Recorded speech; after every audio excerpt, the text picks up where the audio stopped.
How's it going? Okay, so if you're hearing this, you're probably like, what's going on? Why are you talking to me like this?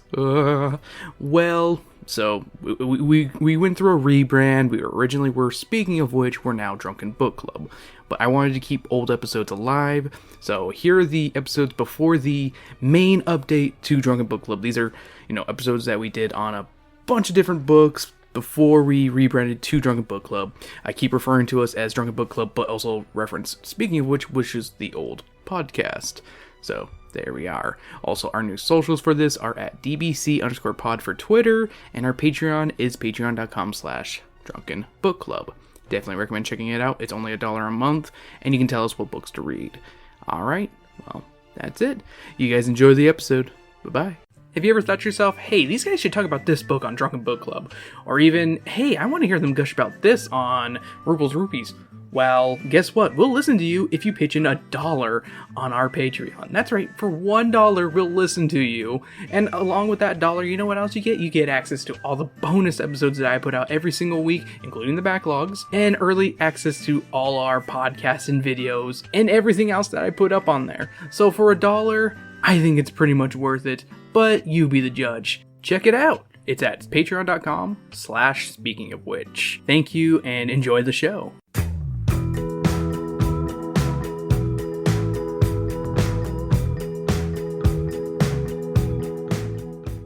Hello and welcome back to Drunken Book Club. I'm your idiot of a child host who can't stop putting a guinea pig inside a goddamn bag, Christopher the Rupel, joined with the bitch sister, Sam. Bitch pudding. And hey, we read a book. We actually finally did a poll on the Twitter, the SOW_podcast Twitter page. We did a poll of what book to read. And the choices were the first Bionicle book in, the series. I think it's, called The Mystery of Makatoya or whatever. Mm-hmm. It's down there. I don't fucking care. The first book in the Magic Treehouse series, Dawn of Dinosaurs or some shit. Dinosaurs Before Dawn. Dinosaurs Before Dawn. And Godzilla Ate My Homework, which was written by the author of the... what's it called? One of the two authors behind the... X doesn't do Y series, the children gawking at gay people series, as we like to call it. Yes. And you guys chose Godzilla Ate My Homework, which, god damn it. The one thing I will say, yeah, is after some of the horror stuff and the heavier stuff, yeah, it was in some ways very nice to have such a light, fluffy read. It is definitely better than, not better than, but, it's nice to have something that isn't Animorphs body horror and, drama, or a creature feature, or, one of the Goosebumps or any of the other ones that we read, the Bone Chillers that we read, that have, kind of creepy, kind of gross kind of stuff. Yeah, I'm not gonna, defend it past that, but that's the one thing I will say, is it was, a nice, easy read. Yeah, I was about to, because, it was only 86 pages? It was 64 pages! Yeah. Holy shit, this book was fucking short. Oh my god, I finished it so fast. And I had to do my notes. But we are doing Drunken Book Club, so we have to talk about what we pre-gamed on, as we always do. I, as always, pre-gamed on quite a bit of stuff. I had 2 shooters. I had a 99 Apples, one of my favorites, little shooter of that. And a shooter of peanut butter whiskey. Oh, Screwball, the one with the sheep on it. It's adorable. I like it more than the peanut butter whiskey I got. So maybe next time when we get more peanut butter whiskey. I may get the Screwball one. It was very good. Then I had a Crown Royal. Is that what it's called? Yeah, Crown Royal pre-made whiskey and Coke. Pretty good. Pretty decent. And now me and Sam are actually both nursing the drink that's going with this episode. A Belching Beaver Brewery original, Viva la Beaver, a Mexican chocolate peanut butter stout. It's pretty decent. It's a good chocolate stout. Yeah, it's a pretty decent stout. I've been enjoying stouts more recently. Sam, what'd you pre-game on? I pre-gamed on vanilla vodka mixed with my Dr. Pepper and a straight shot of watermelon vodka. What brand? Smirnoff. Smirnoff. Yeah. Smirnoff for both of them. Yeah. And then I'm on to this one now. Yeah, the Viva la Beaver. I was about to say, is this a local one? I don't think it's local. Okay, because I thought it was on a local area, because we went to Bev Mode today. I'm just saying, because sometimes I'll be like... Made in Arizona. Yeah. I'm going to say no then, if you can't find it immediately. Brewed and canned by Belching Beaver in California. So, they might be an independent... They're part of the Independent Craft Brewers Association, so... That's cool, They might be like an independent / kind of small. They're like, from a place called Damn Good Time. I mean, why not for Beaver? Yeah. But yeah, I enjoyed my drinks. I don't know about you, but yeah. That's what my Crown Royal was surprisingly really good. Like, it was a little strong on the whiskey taste. Like, not enough cola, but I mean... Hey, 7% kind of in a beer can kind of thing. Yeah. I'm not going to complain about that much alcohol content. You took a whiskey drink, I took a vodka drink. He drinks a lager drink, he drinks a cider drink. Now I have to add that song to the playlist. Which I don't mind. I like adding songs to the playlist. If you don't know what playlist I'm talking about, I'm referring to the Speaking of Which playlist that is free to listen to on Spotify. If you look up Speaking of Which and playlist and music under playlist... You'll find it. I share it on the Twitter page every now and then. Whenever we reference a song or I put a song in from the episode, it'll usually be in there. So I really need to go back and listen to like the first 200 episodes and kind of discover, whenever there's a song reference, I need to put it in there. Because there's only like one episode I know for sure, like early on, that has, like, music references that I didn't, add music. Because I didn't start doing that until, like, last year. But, we reference music that we listened to on Halloween, and I need to add those musics. I'll add those to, during the Halloween season, during Speaking of Which. Woo. Also, if you want to be able to choose what books we're going to read, yes, we'll have polls on our Patreon, but I think I'm going to start doing polls on our Twitter as well. At SOW_podcast. So if you want to help us choose what books we're going to read, they go on for a week. But if you're part of our Patreon, you get 2 votes. Yeah. That's just going to be my real role right there. Like, one vote on Patreon equals 2 votes on Twitter. Or if you're voting on both, that's where your 2 votes go. I'll know. I will know if you're following us on both. I will find you. And I will see your votes. America! Okay, so let's get on to the cover of this book. Sam, what do you think of this book cover? I feel like the proportions are off, but I can't describe how. This is what I wrote. This is one boring-ass cover, if you ask me. It's a little boy who looks like a rejected Brady Bunch cousin gawking at what I believe is a guinea pig with a cowlick that is eating his homework in the emptiness of space. Yeah. You know what I realized what throws me off? Huh. The guinea pig's on its hind legs. Yeah. Guinea pigs never do that. Yeah, guinea pigs don't do that normally. I was gonna say, that's a hamster and occasional rat thing. And gerbil. And gerbil. Gerbils. But it's not a guinea pig thing. It is not a guinea pig. Yeah, guinea pigs don't do the hind leg thing. Yeah, no. I don't think they're physically able to. I was gonna say, if you look at, guinea pig cages, they're technically smaller than rat cages. Yeah. Because they don't, need, the climbing stuff, and... They're kind of lame. Yeah, I was gonna say, I remember, they're kind of gimpy.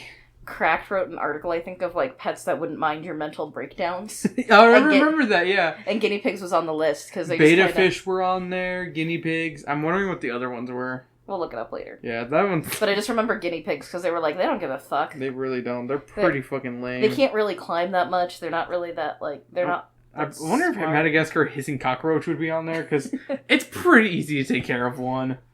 So it's just give it some kind of fruit or vegetable every now and then, or every week. Moisturize it if it's dry. Yeah. Moisturize me, please. I'm so dry. Just say it's that one Doctor Who episode.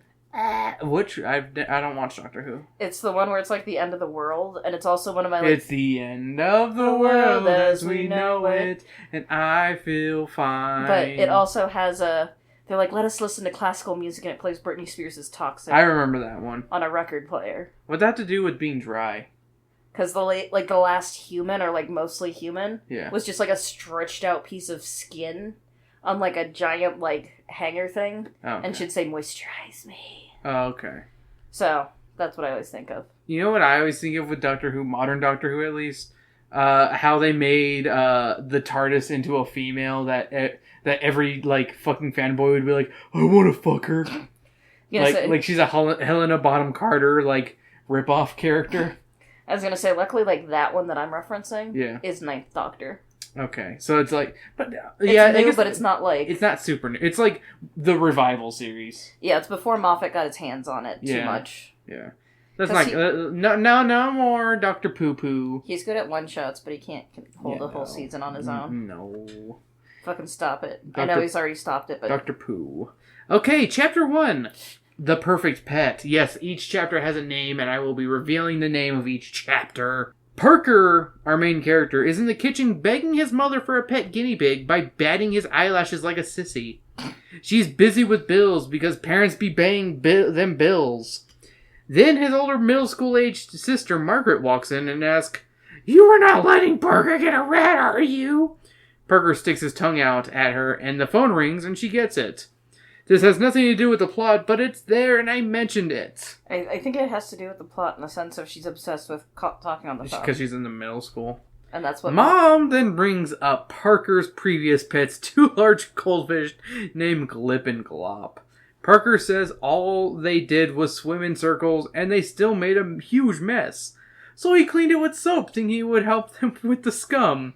But he claims to know better now, and is far more responsible and older.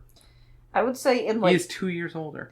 I would say in his defense... Yeah. He should not have been left in charge of caring for goldfish at age 5. Yeah, 5 is not an age. You should not, like... You know when it's one of those, like, it's time to feed the fish. Like, I'll say 2nd grade is a great time to give a kid a pet. Like a small pet. Like a goldfish, or... Like a goldfish, or a guinea pig, even. Yeah. So, I'm as not just... I'm not a fucking idiot. Yeah, as long as I'm not a fucking idiot. Parker then pulls out the ultimate weapon of explaining how he's the only kid without a pet in the 2nd grade. Mom pulls the money card and Parker pulls out a bunch of bills and says he has more than enough for a guinea pig. She buckles down on the pressure and then says that he'll have to ask his father. And here's a new segment of the podcast. It won't happen too often depending on what book we're reading, but this one has every chapter has a picture, and I describe the picture. So here we go. Here's the description of the picture. The picture that is shown is an interesting one.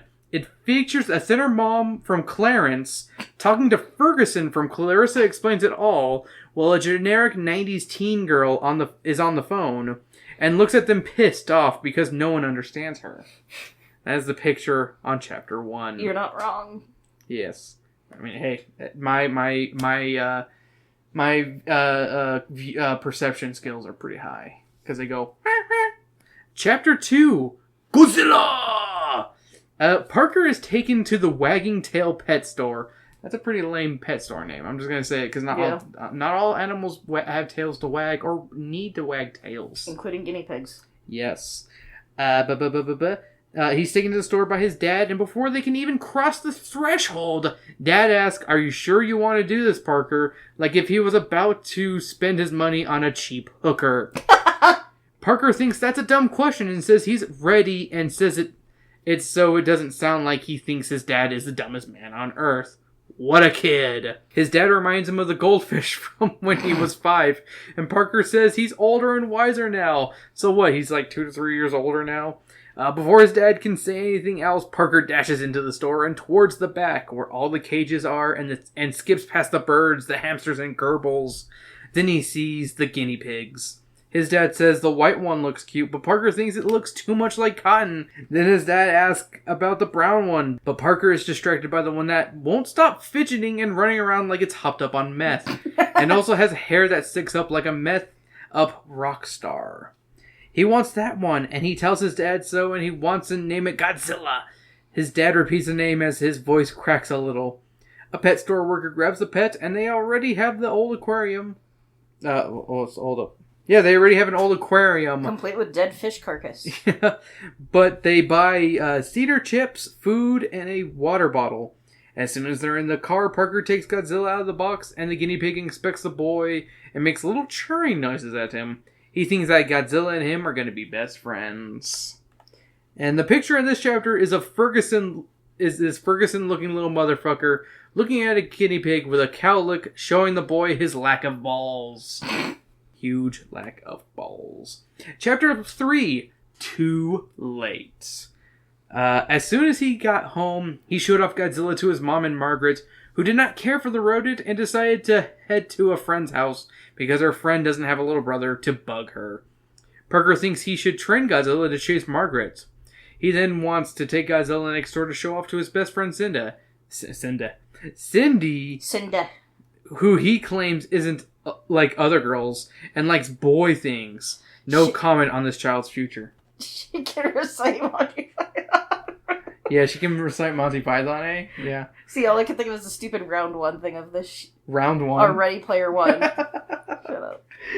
The Ready Player One of the, she's not like other girls, she can recite. The phone rings, and it's a boy asking for Margaret. Parker takes his name and number and puts it away. Godzilla likes being held, but after a while he gets squirmy, so Parker needs to find something to carry him in. What happened to the box he got him? Yeah.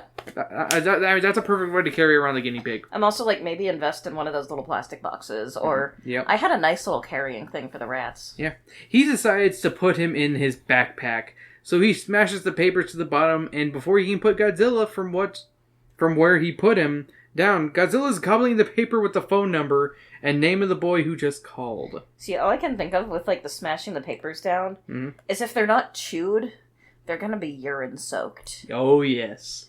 Because I remember what it was like to have rats. Guinea pigs don't pee as much. Yeah, but still. Like, they pee, but not as much. There's gonna be poop and urine on it either way. Yes, there is. And it might, like, still piss itself in fear as it gets getting jostled around in a bag. Yes. Parker swallows hard and knows Margaret will get him back for this. He puts Godzilla in his backpack and leaves it zipped open a little for air because he's a super responsible pet owner and heads over to Cindy's. The picture on this page is beautiful. On this chapter is beautiful. It has Parker looking like a 50-year-old man smacking his forehead in disbelief as a poorly perspectivized guinea pig chomps on the message. It is literally a huge goddamn guinea pig.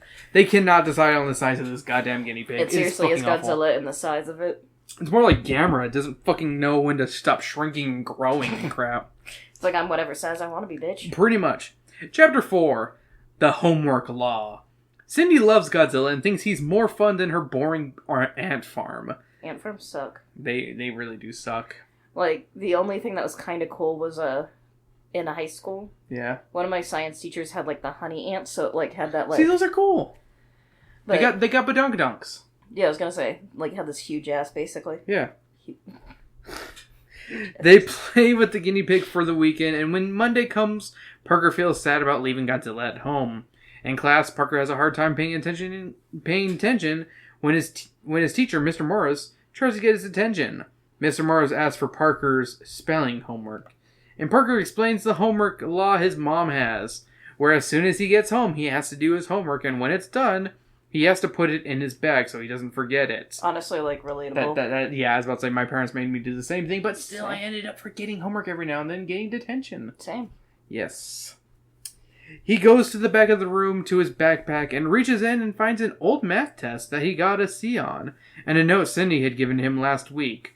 And then he finally finds his homework. Well, some of it. Just his name and 3 sentences. With a small voice, he tells the teacher the truth. Godzilla ate my homework. The teacher says that's the first time he's ever heard that excuse before, and Parker is punished with no recess. And the picture on this chapter has this Ferguson-looking motherfucker with the Ian homework and a pissed-off Mr. Rogers-looking son of a bitch looking disappointed at him. Chapter 5. This is... Oh, wow. I feel like... Oh, wait. You know what I realized? The one thing with this book, and I can come back to it later because it's kind of like near the end. It's up to you. It doesn't really matter. So you want to bring it up later? You're going to forget it. Say it now. Let's bring it up now. Is that, like, I'm just thinking, like, as a teacher, if, like, it's a concern that the pet is eating the homework, wouldn't you call the parents, like... I would call the parents... Day one? Day one. That's what I'm thinking. Like, why did you wait, like, a week and a half for the kid to start failing and then be like, guess I should call the parents? Because not all teachers are good. Mr. Norris sucks. Okay, so...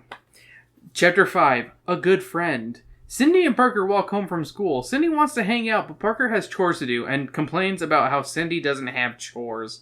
And this comes to my first question. Honest question here. Did you have to do chores after school? So, in elementary school? No. Okay. Because I had the after-school program, so... That's true. And then in middle school, it was usually like the take the chicken out or that kind of like... Yeah. That kind of thing of like... Okay. Not really much, but like little stuff. Yeah, most of my chores were done on the weekend. Yeah. Because it was like sweep the porch, grab the dog shit, that kind of thing. Mine was like wipe the floor, like sweep the floors. Yeah. And I would have to, help my brother with the dishes every now and then. Like, I would have to do the drying part. Yeah. Kind of thing. But, yeah, there was no weekly chores. there were weekly chores, no daily chores. Yeah, it wasn't you had to do every day. It was like I had laundry on the weekends. Yeah. And I'd have to, like, help my dad with the dishes, like, at night, but not, like... Yeah, nothing crazy. Yeah, that's what I figured, but, yeah. I was about to say, my mom did my laundry for a very long time. I think it was, like, near, like, middle school when I started to do my laundry. High school. High school is when I started doing my laundry. Yeah, I didn't start doing my laundry until, I think my sophomore year. My mom is a saint for not making me do it sooner. I think she just didn't care. Yeah. It was all getting done, might as well just... Pretty much. Like, as long as I put it all inside my basket, it would get washed. If it wasn't in the basket, it wouldn't get washed. So, yeah. Fair game on that. Parker gets home and takes Godzilla out of the aquarium. Godzilla seems happy to see him.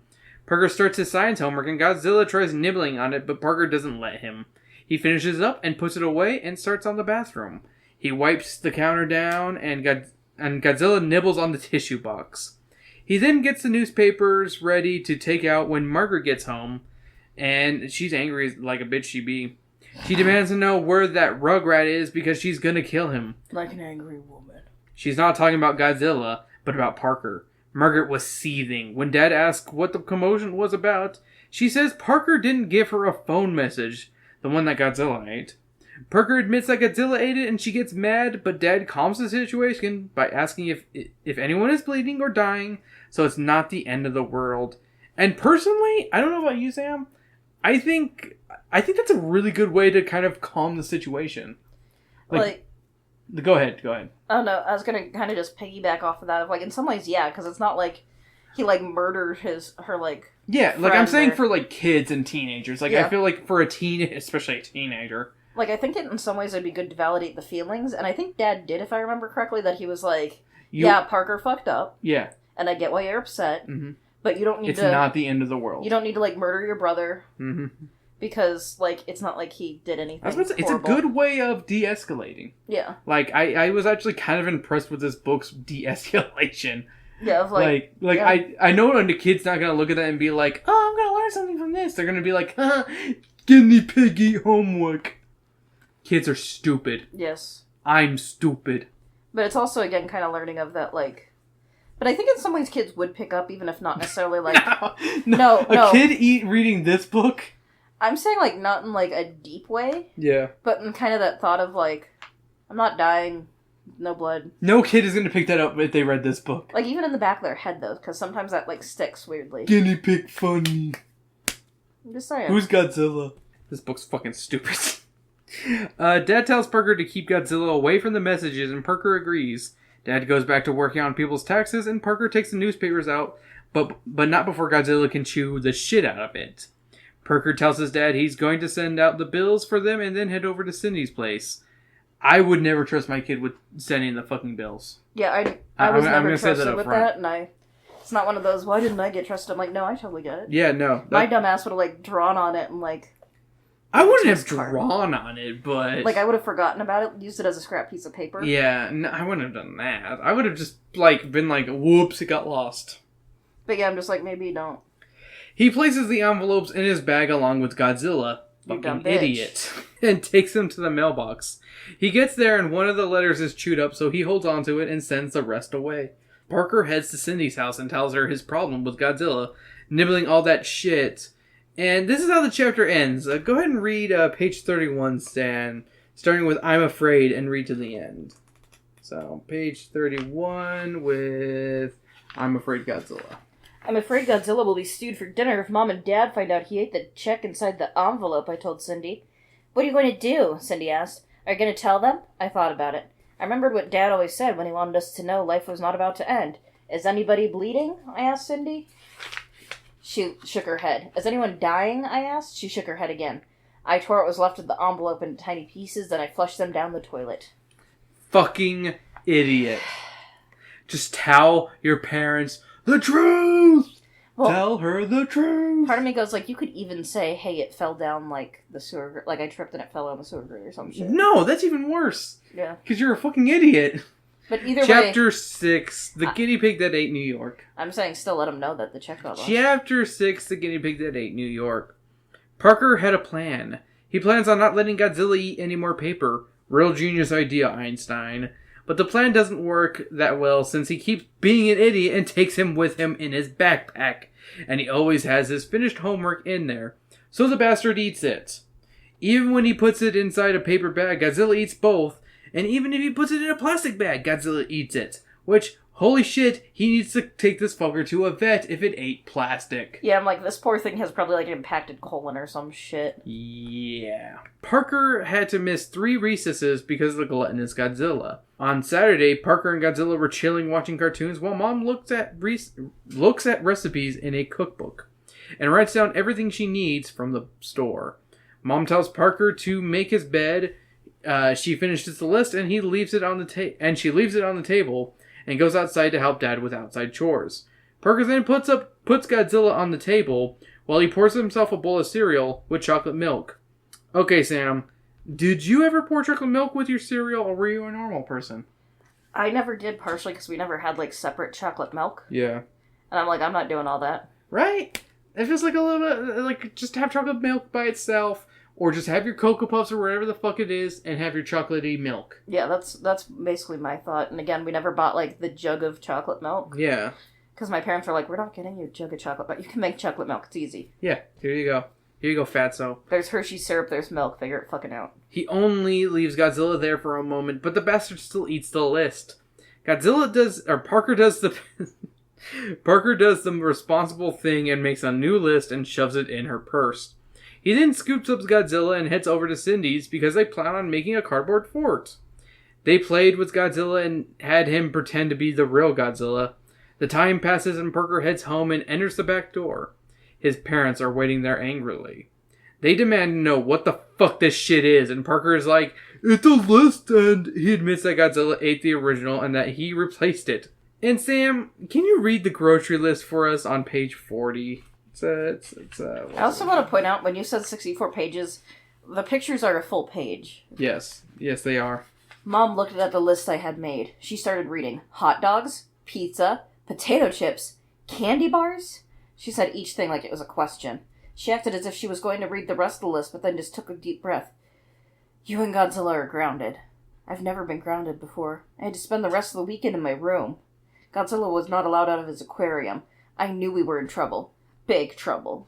I just needed you to read the grocery list, but thank you for finishing up my notes for me. For some art corner, the art is nothing special. It's just Godzilla being cute while the kids look generic and excited. Yeah. Yeah, nothing special on this I get that part. Like, Chapter 7, Trouble with a capital T. The weekend wasn't too bad. Margaret couldn't bug him, and his mom wasn't too mad past Sunday. That Monday, Parker goes to school and some shit about spelling and reading class. This fucking chapter's fucking boring.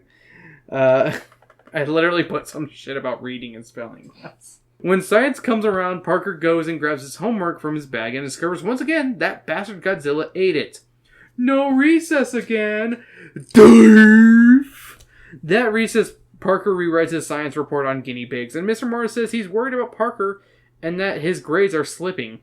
Mr. Morris doesn't want to hear any more stories about Godzilla eating his homework.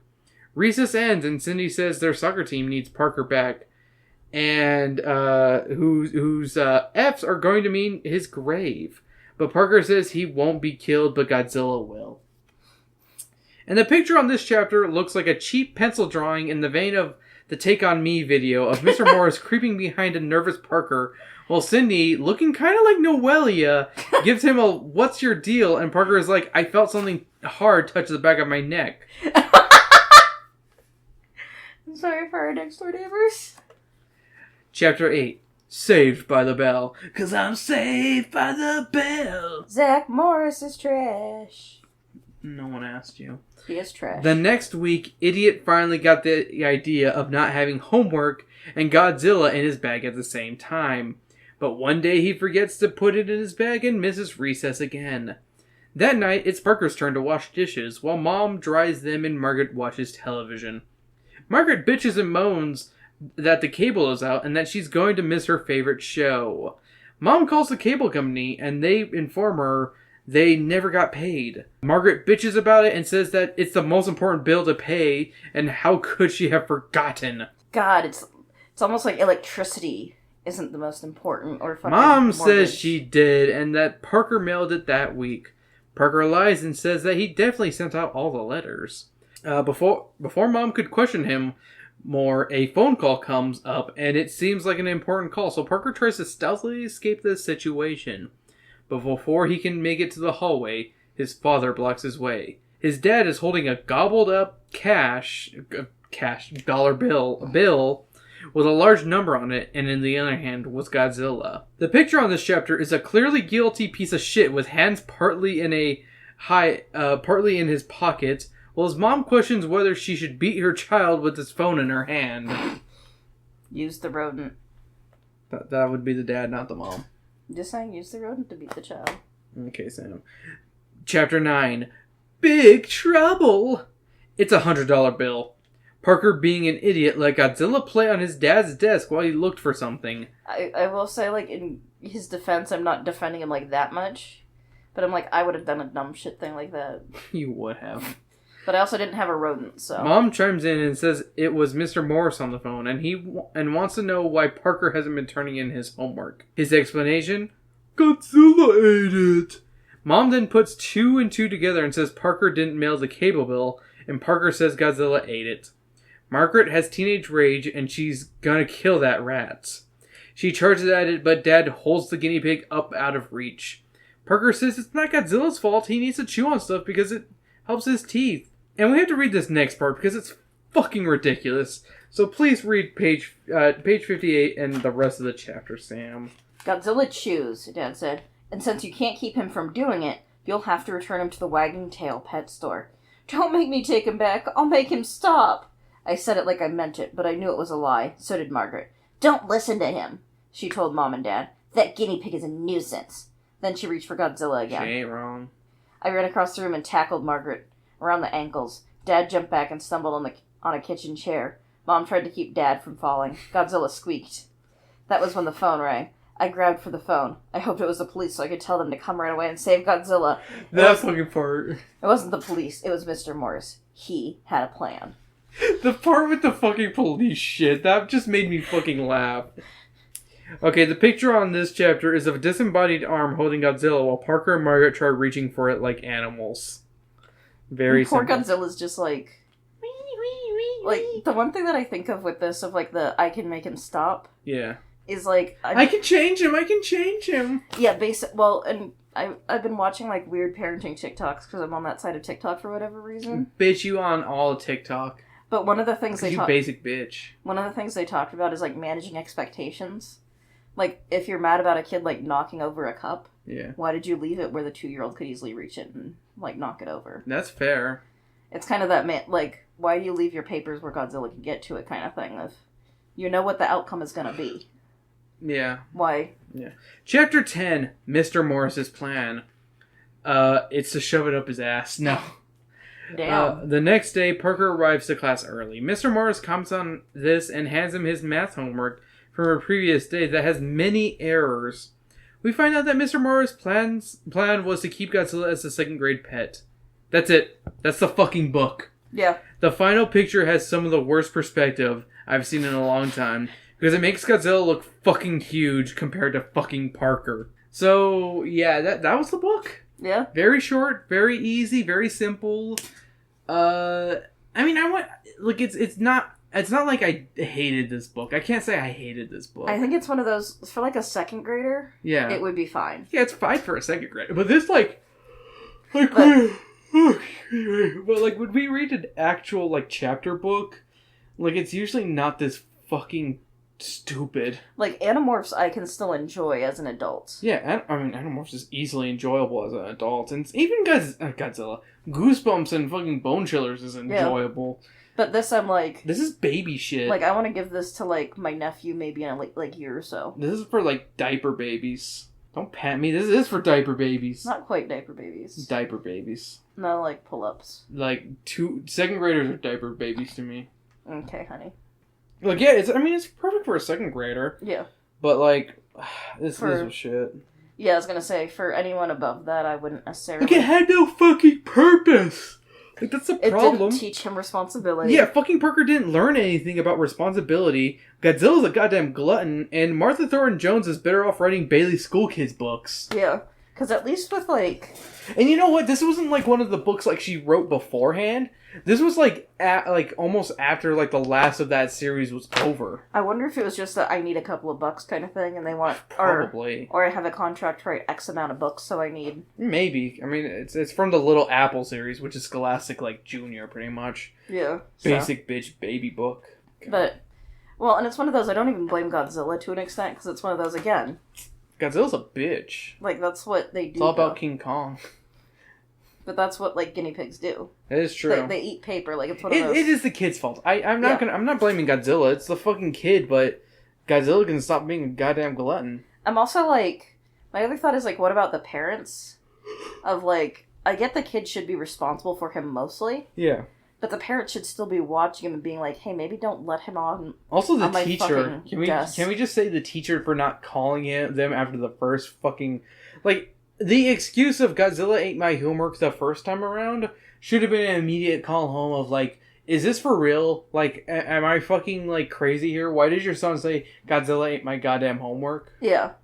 Be like, because usually, like, storytelling can be a big red flag for one thing. Yeah. Or sometimes they can just be kids that just say shit. Yeah. But either way, it's still one of those... Godzilla ate my homework is a nice way of saying my dad beat me.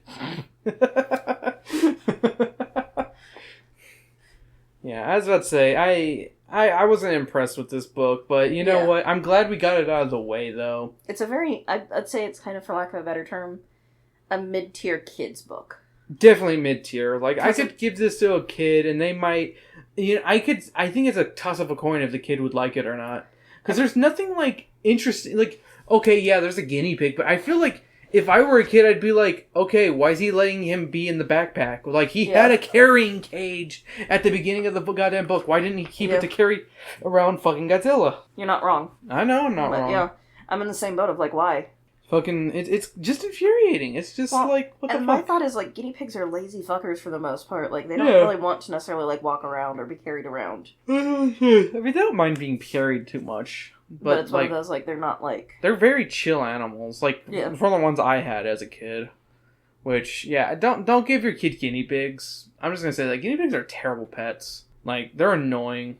I know it's like, oh, Chris is bashing animals. No, guinea pigs are just fucking annoying. Where they're like, wee, wee, wee, wee. Like, that weeing shit, that fucking whatever that's called, is annoying as fuck. Yeah, because they do it a lot. That's why I won't let Sam get a guinea pig, unless it's hairless, so I can call him Scroats McGee. I'm gonna say, they look like mini hippos. They do like a little mini hippo. They also look like scrotums. If it's a girl, you can name it Gloria. Okay. And I can sing that one song. I like 'em big. I like 'em chunky. Yeah, you can sing that all you want. But, no. Like, I was about to say, guinea pigs are just annoying pets. Like, I'm not a big fan of them. I'd rather get rats again. Yeah, I'd rather get a rat. I'd let you have a fucking hamster gerbil before a fucking guinea pig. Yeah. Hamster gerbils are really cute. They are cute. They are adorable. They're great animals. Yeah. You can poke them with a stick and they go, Aah! Or they shove the stick in their mouth. Like a hamster would. Yeah. It would. What's that one joke of she says it's her first time and then it's like the gif of like the hamster like deep throating a carrot. It was also it was a water thing. Oh yeah, that's right, the water thing, yeah. And it's like starts drinking and then just gulp. Yeah. Well, there's also the hamster banana meme. Oh yeah. Oh, it's a good one. Yeah. Always a classic. Yeah. So next time we're gonna be going into Speaking of Which territory. I will be releasing the the Speaking of Witches book Drunken Book Club book choice probably after this episode's out. So expect it after this episode's out because it's barely the beginning of September when we're recording this. This is literally being recorded and being released the week of. Yeah. That's what I say. So I can't say much else. So there's that. Yeah. Sam, what's I'm trying to. Oh God, what else do we have to say about this? Out of 5 stars, what would you give this? So for a kid's book, like, specifically for, like, a kid, I give it, like, a 3-star. It's fine. It's not offensive. A 2.5 if it's for a kid. If we're talking about kids' book, like, it's straight down the middle. 2.5 for me. But that's fair. I can get 3. But yeah, it's still one of those, like, I'm not going to give it a high score. It's not a great book. It's not something I'm like, you have to read this. But as an adult with a critical mind and knowing if a kid reads this, they could be fucking idiot, I give it a 1. Yeah, I'm in the same boat. I'm like, as an adult, it's much lower. Cause... Like, if it wasn't so easy to fucking read and take notes of, I probably would give this like a 0.5 star, but it was fast and at least it was only 64 pages. And it didn't trigger my skin, like, reaction thing. Yeah. At least it didn't make you itchy. Yeah. Itchy tasty. Didn't trigger my phobia with skin itchy stuff. tasty. That's my next song I'm going to write. Itchy tasty. So, there's that. Yeah. But, yeah, it's not one that I would go out of my way to recommend to anybody. Yeah, no. Is there any good movies with guinea pigs in it? I'm trying to think, like... Didn't Flubber have a guinea pig in it? No. I watched some of Flubber and then I got bored. Because it's really fucking boring. Oh no, it was Dr. Dolittle. Dr. Dolittle, the fat little guinea pig. And it had like the fake like googly eye thing at one point when like he sticks like a thermometer up its ass or something. No, that's Dr. Dolittle, you're right. Yeah. I was thinking of Nutty Professor with the fat guinea pigs. So 2 Eddie Murphy movies. Hey, you know what? I say they're both really good movies to watch if you want guinea pig stuff. I have not seen Nutty Professor. I love Nutty Professor. I think it's a really good movie. I say it stands the test of time. Though some of the fat phobia is kind of bad, but it's not all around bad. Like, you're saying Dr. Dolittle's just fun. Yeah, it's just fun. I love Dr. Dolittle. Yeah. I rewatched it and I was like, this is actually still really funny. But, so I guess that's the end of the episode, right? I mean, there's not much else to say about this book. It was really short.